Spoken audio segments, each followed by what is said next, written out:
இவர் இவர் தாங்க நம்ம ஜிதேந்திர பிரபாஸ். இவர் தான் நம்ம கதையோட நாயகன். இவரும் நம்ம சுத்துவேல் சேகரும் ரொம்ப க்ளோஸ் ஃப்ரெண்ட்ஸாக இருந்தாங்க.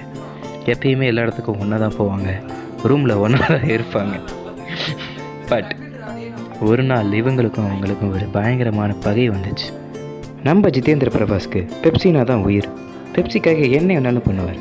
ஆனால் அது பெப்சியாலேயே ஒரு பகை உண்டாகும்னு அவர் நினச்சி கூட பார்த்துருக்க மாட்டார்.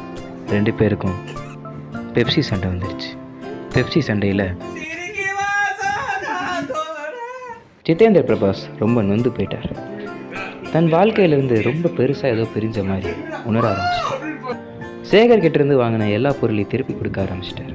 ஆனால் சேகரனமோ இந்த பெப்சியை வாங்கிட்டு சிரிக்க ஆரம்பிச்சிட்டார். இதுக்கு மேலே வாழ முடியாதுன்னு சொல்லிட்டு நம்ம ஜிதேந்திர பிரபாஸ் எந்திரிச்சு போயிட்டார். ஆனால்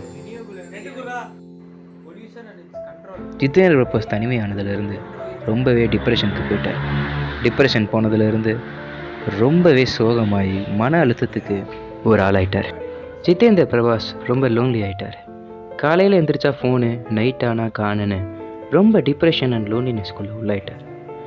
தன்னோட ரியாலிட்டியை ஃபேஸ் பண்ண முடியாமல் மியூசிக்குன்ற ஒரு ட்ரீம்ஸ்குள்ளே போகலாம் அப்படின்னு அவர் தனியாக போக, நம்ம சேகர் என்னமோ ஜிதேந்திர பிரபாஸை சுபாஷ் சந்திர போஸால் ரீப்ளேஸ் பண்ணிட்டார். ஜிதேந்திர பிரபாஸால் இதை தாங்கிக்கவே முடியல. தாங்க முடியாமல் இன்னும் மேலும் மேலுமான டிப்ரெஷன் ஸ்டேட்டுக்குள்ளே போய் கடைசியில் அவர் மேலேயே போயிட்டார்.